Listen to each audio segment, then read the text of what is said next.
Hello viewers, ఇవాళ మా కాలేజ్లో మేమైతే ఫ్రెండ్షిప్ డే సెలబ్రేట్ చేసుకున్నాం. కాలేజ్లో స్వచ్ఛ భారత్ ప్రోగ్రామ్ అయితే జరుగుతుంది. నేను వీడియో తీస్తున్నానని చెప్పి కెమెరా ముందుకు వచ్చి షో చేస్తుంది. స్వచ్ఛ భారత్ ప్రోగ్రాంలో ఫ్రెండ్షిప్ డే అయితే సెలబ్రేట్ చేసుకున్నాము. ఎస్తేర్ ఏంటో తెగ హ్యాపీగా ఫీల్ అయిపోతుంది. ఎక్కడ గడ్డి పీకాల్సి వస్తుందని ఎస్తేర్ అయితే ముసుగేసుకొని చిన్నగా తప్పించుకొని అయితే వచ్చేస్తుంది. Super woman. ఫ్రెండ్షిప్ డే అంటేనే అందరు గుర్తుగా బ్యాండ్స్ కట్టుకుంటారు. సో మేము కట్టుకున్నాము.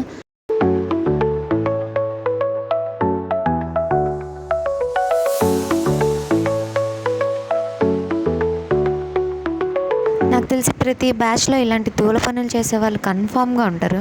నా ఫ్రెండ్స్ ఇందాక నాకు కట్టిన బ్యాండ్స్ అయితే ఉప్పు తీసి వాళ్ళ చేతులకి కట్టుకుంటున్నారు. వాళ్ళు కట్టుకున్న తర్వాత తిరిగి మళ్ళీ నాకే కడుతున్నారు. ఏంటి మమ్మీ ఎవడీడు? సో ఈ ఇయర్ ఫ్రెండ్షిప్ డే అయితే ఇలా కంప్లీట్ అయింది. ఇలాంటి మరిన్ని వీడియోస్ కోసం సబ్స్క్రైబ్ చేసుకోవడం మర్చిపోకండి.